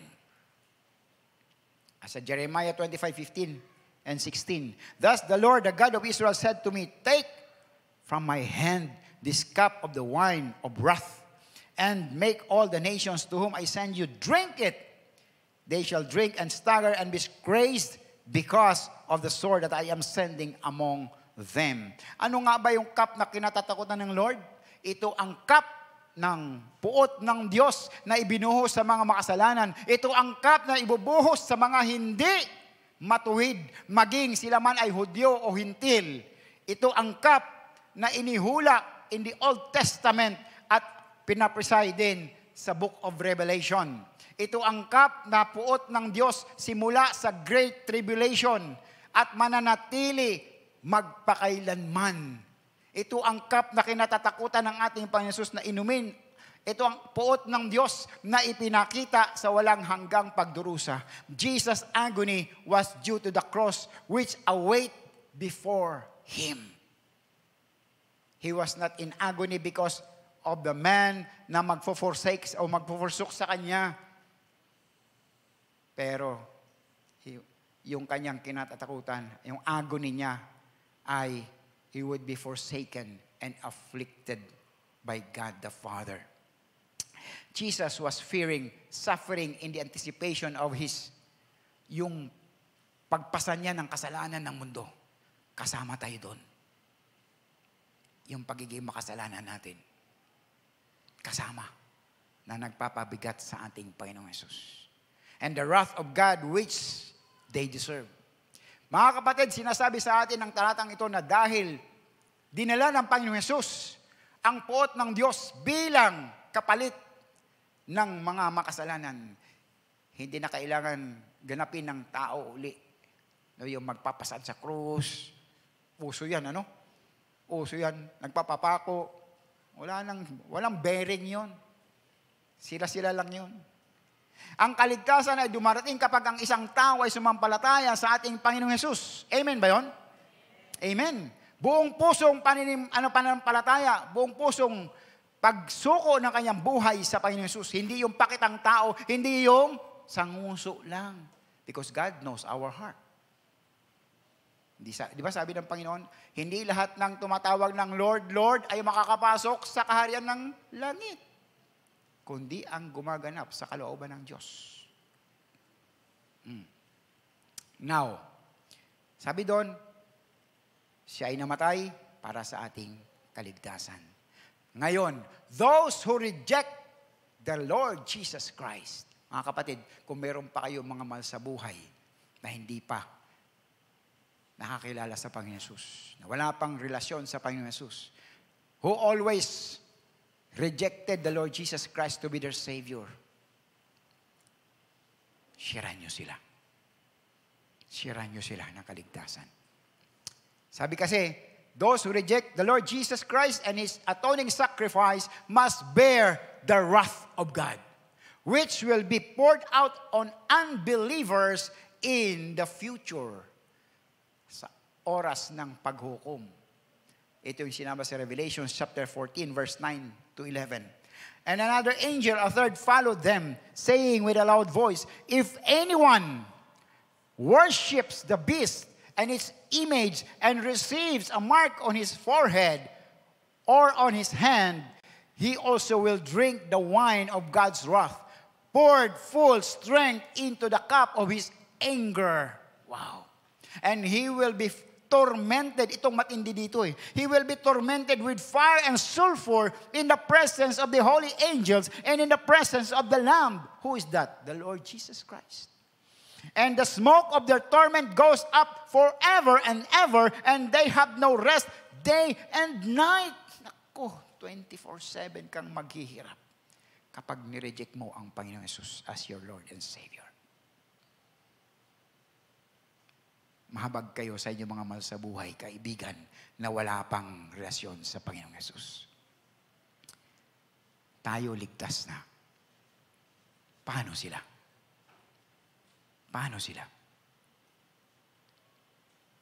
24/7, tormented, pahirap, walang katapusan.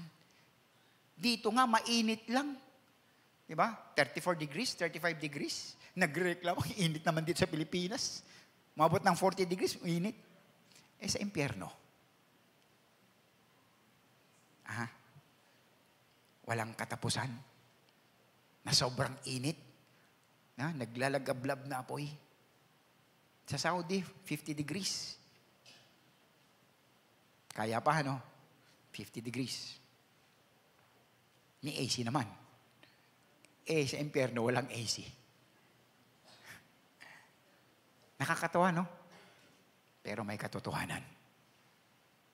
Pag nireject nyo ang Panginoong Yesus, yan ang dadanasin ng lahat ng hindi tumanggap sa Panginoong Yesus as Lord and Savior ng kanilang buhay. Serious. Napakahirap. Kaya habang may panahon pa, meron kayong kamag-anak, mahal sa buhay na wala pang relasyon, share the gospel to them. Amen? Share the gospel hanggang may pagkakataon pa. Dahil kung sila ay kinuha na ng Lord, hindi nyo nasiran na meron naman kayong pagkakataon sa inyo sisingilin ng Diyos. You will be accountable to those people na hindi nyo nabahaginan ng salita ng Diyos. You will be accountable. Mga kapatid, wala nang higit o nakakatakot kaysa galit ng Diyos. At huwag nating isipin kahit isang sandali na ang gaway ng Panginoon sa krus ay nagtapos ng puot ng Diyos magpakailanman. Ang kaligtasan na kanyang napagtagumpayan ay para sa atin. Kaligtasan mula sa puot na darating. Yan po yun Kaligtasan natin. At ito ay siguradong darating. Siguradong darating. Kaibigan, kung ang iyong buhay ay hindi mo pa naisuko ng buong buo sa Panginoon Yesus. Matagal ka nang umaten dito, pero ang puso mo parang pahapyaw-hapyaw. Gawin mo na ngayon 100% sa Panginoon. Amen? Alam ng Lord ang puso mo. Wala ka maitatago. Alam niya kung totoong tumanggap ka sa Kanya. Ngayon pa lang gawin mo na, Panginoon, narito ang buhay ko, ang puso ko. Isinusuko ko sa inyo. Sabi nga, maging seryoso tayo sa magiging Kristiyano. Amen? Maging seryoso tayo. Hindi yung nakikisama lang tayo. Doon tayo, masaya doon Hindi. Kaligtasan ang pinag-uusapan dito. Kaligtasan sa impyerno. Amen? Amen. Praise the Lord. Hallelujah. Now, sabi nga, darating yan. Pag wala kang relasyon sa Panginoon Yesus, walang tutulong sa iyo.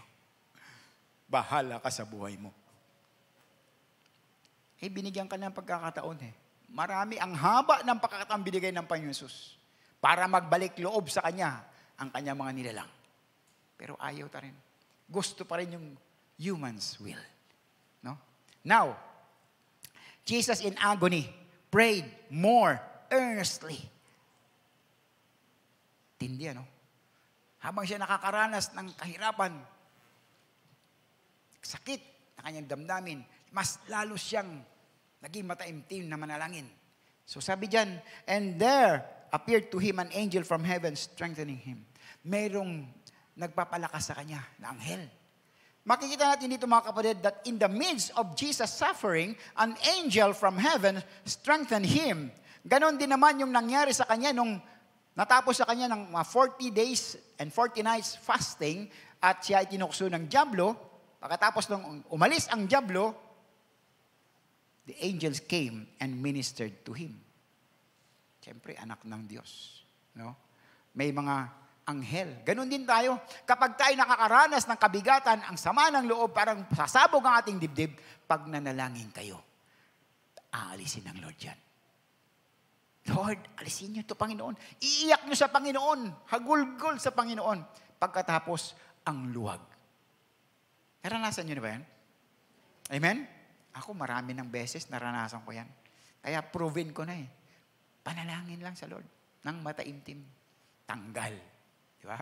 So ang tanong, bakit kailangan ng Panginoon Jesus ng physical na kalakasan? Pero ang sabi kasi ni Matthew at ni Mark, nagsasabi sila that the Lord was sorrowful to the point of His death.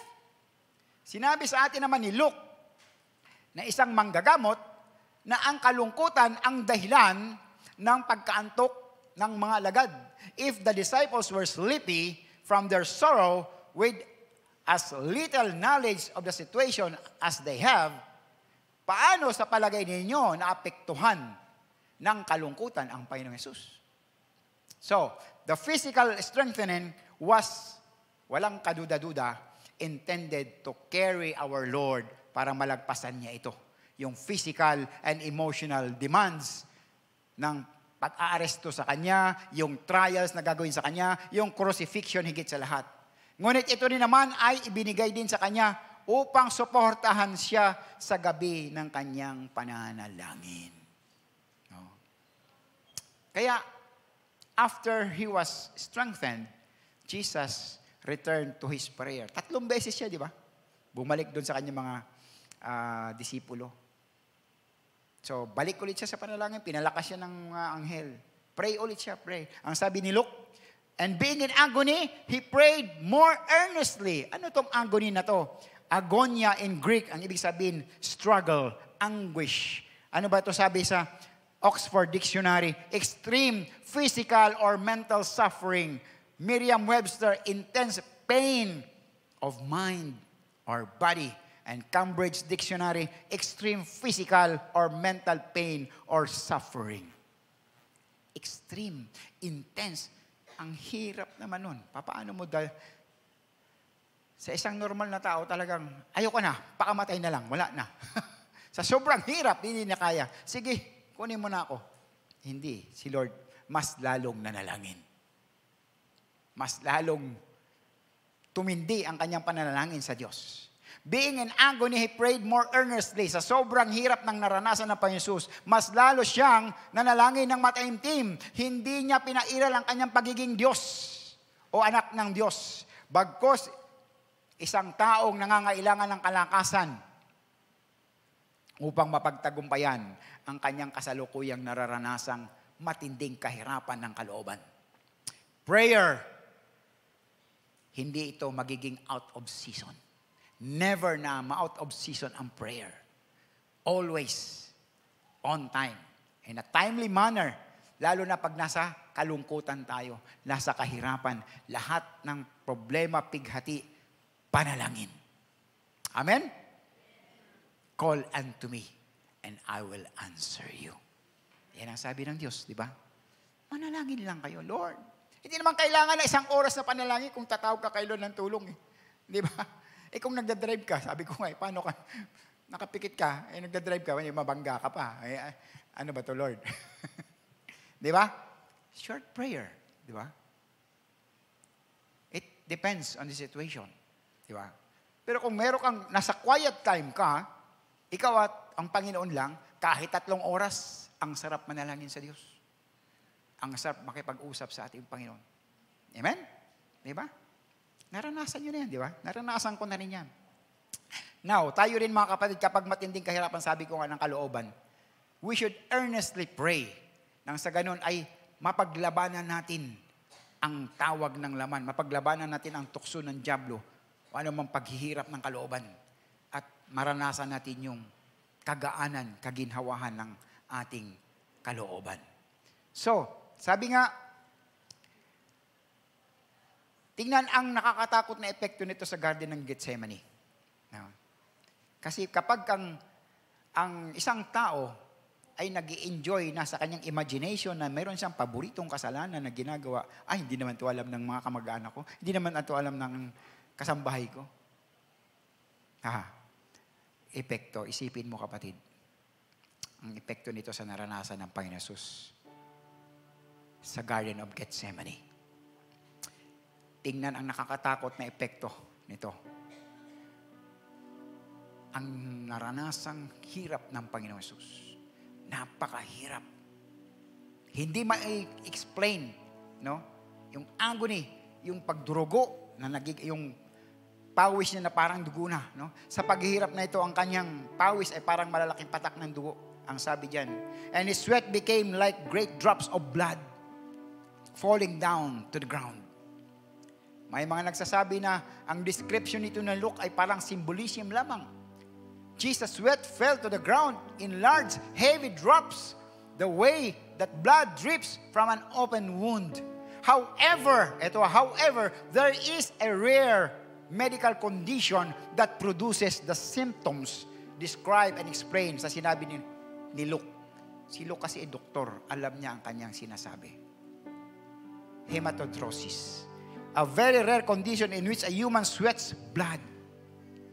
It is a condition in which capillary blood vessels that feed the sweat glands rupture. Sumasabog ito, causing them to discharge blood, occurring under conditions of extreme physical or emotional stress. Severe mental anxiety activates the sympathetic nervous system to invoke the fight or flight response to such a degree as to cause hemorrhage of the vessels supplying the sweat glands. It has been suggested that acute fear and extreme stress can cause hematodrosis. Totoo na pumapatak ang dugo na parang sinlalaki ng yung pawis niya. Big drops of blood. In other gospel account, we see the level of Jesus' agony. Ang sabi niya, my soul is overwhelmed with sorrow to the point of death. Sobrang sakit. Sobrang hirap. The intense anguish and sorrow Jesus felt was certainly understandable. Being God, Christ knew all that was going to happen to Him. Alam ng Lord ang mangyayari sa Kanya. Kaya ganun na lang ang Kanyang paghihirap ng kalooban. John chapter 18 verse 4. Alam niya ang bawat detalye ng mga susunod na mangyayari pagkatapos siya ipagkanulo ni Judas Iscariot. Alam niya na malapit na siyang dumaan sa maraming pagsubok na kung saan maraming magsisinungaling na mga testigo para kumalaban sa Kanya. At yung mga taong sumalubong sa Kanya nung triumphal entry pagpasok niya sa Jerusalem, sila rin yung mga taong sumigaw, ipako siya sa krus, ipako siya sa krus. Alam niya na siya ay hahagupin ng halos kamatayan na niya.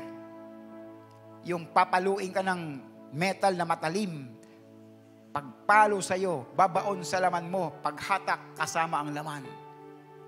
He knew the prophetic words of Isaiah spoken 7 centuries earlier that he would be beaten so badly that he would be, sabi diyan, ang kanyang anyo ay napinsalang lubha. Halos hindi na anyo ng tao na hindi makilalang tao. Sa sobrang tindi ng inabot ng Panginoon. Hindi na siya makilala.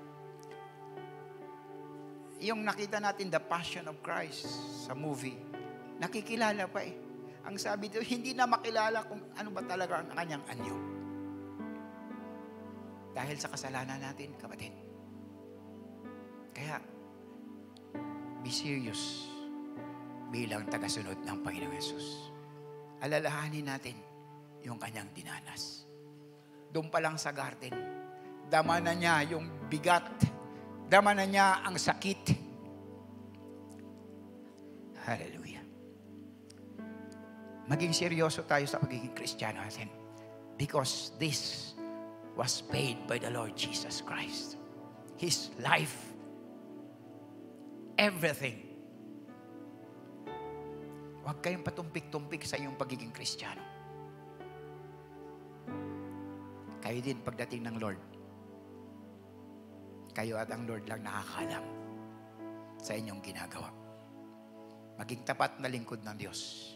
Tagasunod ng Panginoon. Maglingkod tayo sa Panginoon habang tayo may lakas.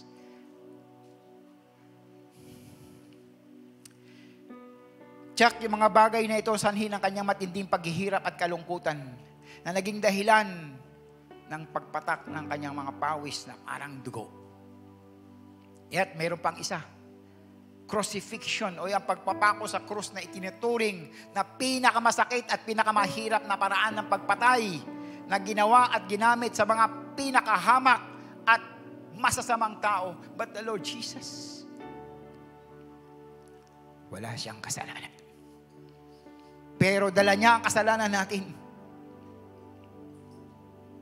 Dala niya ang kasalanan natin. Tayo dapat yun eh. But because of His love. Hallelujah.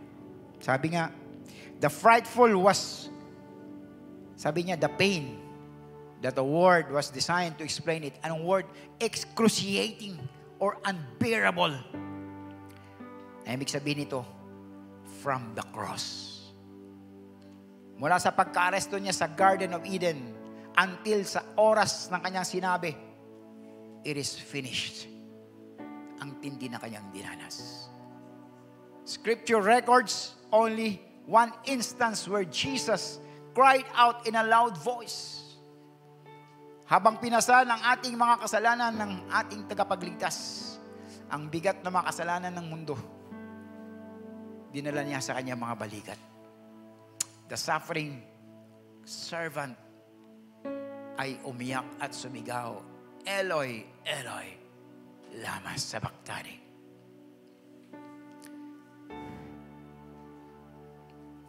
My God, why you have forsaken me? Walang duda, the spiritual pain ay higit na mas matindi kaysa physical pain na tinais ng ating Panginoong Jesus on our behalf. Kaya kapatid, seryosohin natin ang ating pagiging Kristiyano. Amen? Amen? Hallelujah. Tayo ang dahilan kung bakit ang Panginoon Jesus ay nabalot ng kalungkutan hanggang sa kamatayan. Tayo. Sa katunayan ng mga dugong pumatak, naging impawis niya, dumating ito sa malaking halaga. Let us never forget that. Don't forget that, kapatid. Habang kayo nabubuhay, lagi niyong alalahanin ang kahirapan ng Panginoong Jesus na dinanas. But, ganun pa man, Jesus warned His disciples. Ang sabi niya, when He rose from prayer, He came to the disciples and found them sleeping for sorrow. And He said to them, why are you sleeping? Bakit kayo natutulog? Rise and pray that you may not enter into temptation. Sa Matthew chapter 26, ang sabi doon, 3 times, pinuntahan ng Panginoong Jesus ang kanyang mga disciples habang nung siya nananalangin. 3 times siya bumabalik sa kanila. Kada punta niya, tulog ang mga disipulo. Hindi man lang siya masamahang manalangin. Ganon ang Kristiyano pag nanghihina na, ayaw na mag-pray. Bukas na lang ako mag-pray. Tired sila, pagod sila, sorrowful. Minsan ang kalungkutan na isang matinding, sabi nga, gamot na pampatulog na nagtutulak sa atin. Sige, humiga ka na, matulog ka na. Sige, sumandal ka na, matulog ka na. Ganon. Jesus did not say to His disciples, hindi niya sinabi, watch over me. Hindi niya sinabing, bantayan niyo ko. Ang sinabi niya, magbantay kayong kasama ko. Hindi ito magawa ng mga alagad na katulog sila, naguluhan naman si Lord Jesus at sinabi sa kanila, can't you watch me? Or watch with me an hour? Watch and pray that you may not enter into temptation. The spirit indeed is willing, but the flesh is weak. Hindi natin malalabanan ang ating laman kung mahina ang ating relasyon sa Panginoong Jesus. Kung wala ang banal na spirito na kumikilos sa ating buhay. The Holy Spirit will be the one to strengthen us upang magpatuloy Amen? Sa ating pagtatapos, mga kapatid, in conclusion, the suffering of Jesus was not only His humanity, struggling with the physical agonies of the cross, but His divinity and humanity inseparably coming to grips with the awesome agony at Calvary. Jesus' agony at Gethsemane is the measure of man's sinfulness and of its disastrous and painful consequences. Jesus' agony at Gethsemane is the measure of the suffering which He endured in bearing the wrath of God towards sinners at Calvary. Mahabag kayo sa inyong mga mahal sa buhay na wala pang relasyon sa Panginoong Yesus. Share the gospel to them. The greatness of Jesus' agony at Gethsemane is in direct proportion to the agony which unsaved men and women will face in hell when they drink the cup of God's wrath. Jesus' agony at Gethsemane is the measure of God's amazing love for sinners, which caused Him to die that we might live. Jesus suffered and died alone for the salvation of mankind. He suffered unaided by men, even the closest of His followers. The suffering of our Lord Jesus is the test, the standard for all suffering. Let those who think they have suffered for God place their suffering alongside His. And finally, prayer is one of God's primary provisions for our endurance and perseverance. The Lord Jesus reminds us, pray that you will not fall into temptation. Jesus loves us, mga kapatid. Kahit sa kanyang agony, nagpapaalala pa rin siya. Manalangin kayo. Manalangin kayo. Amen? Tayo tumayo. Hallelujah. Purihin ang ating Diyos na makapangyarihan sa lahat. Hallelujah. Tayo imawit. Ialay natin ang ating mga puso sa ating Panginoong Yesus, ang ating dakilang tagapagligtas.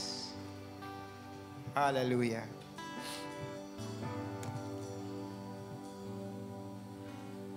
This is my desire, to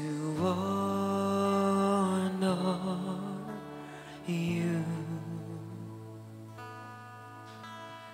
Lord, with all my heart, I'll worship you.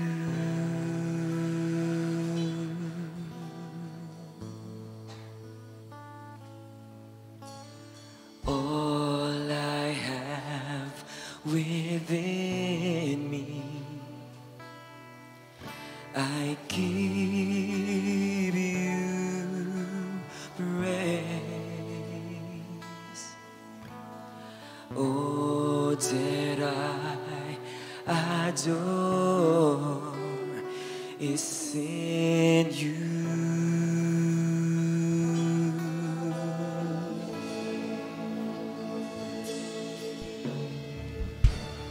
Lord, I give you my heart, I give you my soul, I live for you alone, every breath that I take, every moment I'm awake. Lord, have your way in me. Lord, I give you my heart, I give you my soul, I'll live for you alone, every breath that I take, every moment I'm awake. Lord, have your way. Lord, have your way. Lord, I give you my heart, I give you my soul. We live for you, oh God. I live for you alone.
Hallelujah. Hallelujah, O Diyos. Have your way in me, O God. Have your way in me. Panginoon, narito ang aking buhay. Ang aking puso ay inialay sa inyo, O Diyos. Alam kong kulang ito, Panginoon, sa ginawa mong paghihirap sa krus ng Kalbaryo, Panginoon. At Lord, salamat, O Diyos, sa kaligtasan, Panginoon. Salamat sa pagmamahal niyo sa amin, O Diyos. Salamat, Panginoong Jesus, Lord God, sa inyong paghihirap, O Lord God, na dapat kami, Panginoon, ng magdanas, O Diyos. Salamat, Panginoong Jesus, sa inyong pagtubos sa amin, Panginoon. Kaya naman, O Diyos, narito ang aming buhay. Isinusuko namin sa iyo, Panginoon. Buong puso, O Lord God. Kayo po ang manguna sa aming buhay, O Diyos. Kayo po mag-rule over sa aming buhay, O Diyos, O God. Holy Spirit, O God. Kayo po patuloy na manguna sa amin, O Diyos. Pinagkatiwala namin sa inyo ang lahat-lahat sa amin, Panginoon. We are nothing without you, Jesus. And we can do nothing without you, Lord. Umaasa kami sa inyo, Panginoon. Sa lahat ng aming gagawin, Lord, lahat ng aming sasabihin, lahat ng aming iisipin, nawa ikaw ay magbigay namin kaluguran, O Diyos. Lord, salamat sa katotohanan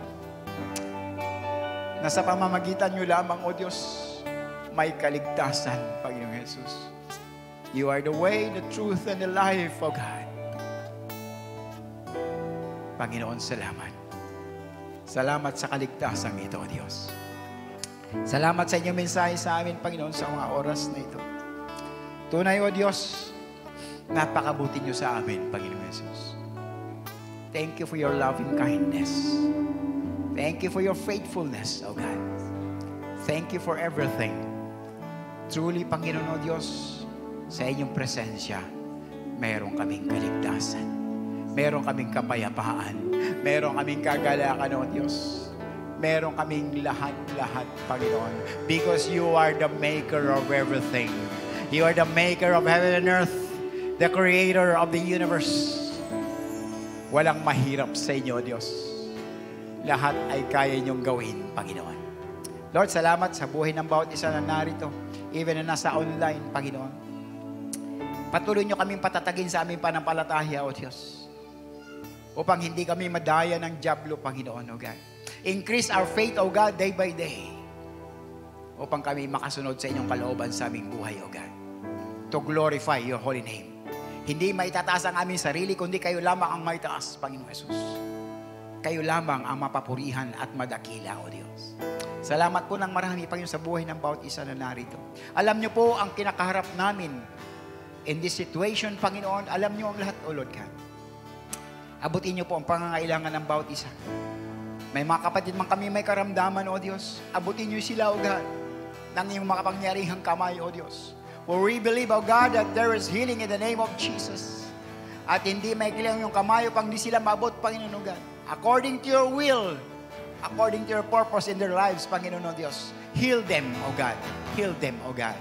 At may mga pangangailangang pinansyal, material, emotional, psychological. Lord, we believe that you are our Jehovah Jireh, O God. Kayo magkakalob ng lahat ng aming pangangailangan, and you will sustain, you will supply all our needs, Panginoon, according to your riches and glory in Christ Jesus our Lord. Kaya naman, Panginoon, salamat. Salamat for being your children and you as your Father. Thank you, Lord. Thank you, God. Salamat po ng marami. Pagpalain niyo po ang bawat isa, O Diyos. At ganon din, salamat sa mga pinagkakakitaan namin. Salamat sa mga trabaho, negosyo. Lord, salamat for continuously providing all our needs. Lord, aming dalangin na patuloy niyo pong pagpalain. At narito po ang mga halaga na aming handog, Panginoon. Our offerings. At ibinabalik po namin sa inyo ang mga ikapo, Panginoon Diyos. Pagpalain niyo po ang mga salaping ito na magamit lamang, Panginoon, for the furtherance of your kingdom, Panginoon God. At matugunan ang pangangailangan ng iyong iglesia. Salamat po ng marami sa buhay ng bawat isa na nagkaloob, Panginoon, at ikapo, O Lord God. At sabi niyo sa iyong pangako, siksik, liglig at umaapaw na pagpapala ang iyong ipagkakaloob. Salamat po ng marami, O Diyos, sa buhay ng bawat isa. Ganun, Panginoon, sa aming pag-uwi, ingatan niyo po ang bawat isa. Guard them, Panginoon, charge your angels to protect them. Uwi na may dala ang kagalakan, nagmumula sa inyo at ang kapayapaan at pagpapala, O Diyos. Salamat po ng marami, O Diyos, at sa susunod na linggo, muli kaming babalik, Panginoon, upang sama-sama kami magpuri sa inyo, sasamba sa inyo, sa Espiritu at katotohanan. Thank you, O God, aming Ama, and as your servant, O Lord God, Lord, with your blessings, Panginoon, O God, hallelujah, with the love of the Father, and the grace and mercy of our Lord Jesus Christ, and the continuous fellowship of the Holy Spirit be upon us today and always, and everybody will say, Amen and Amen. God bless you, mga kapatid. God bless you. Amen and amen. I hope to see you again on next Sunday, and at the same time, meron po tayong prayer meeting every Wednesday, 7 p.m. po. You can come here. Again, in Sanctuary of Church of God Imus. And again, Youth Watch po. Every 2:30 p.m. See you all next Sunday. God bless! Jesus, ako sa'yo ay humahanga. Kamatayan ay hindi nalintana. Inako mong lahat ng kasalanan. Sa Diyos ikaw ay nawalay, buhay mo ay inalay. Purihin ka, Jesus! Purihin ka, Jesus! Purihin ka, Jesus! Dahil sa'yo ginawa, Jesus, ako'y malaya na. Inakos mo na lahat ng pagdurusa. Pinuksan mo ang daan patungo sa Ama. Salamat, Jesus, sa iyong dakilang gawa. Dahil sa iyong ginawa, Jesus, ako'y malaya na. Tinapos mo na lahat ng pagdurusa.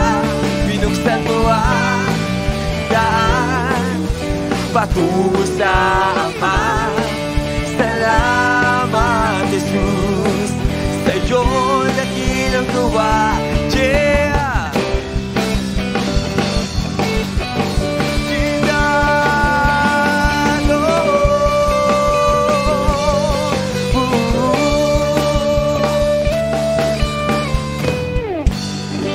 God bless everyone. See you all next Sunday.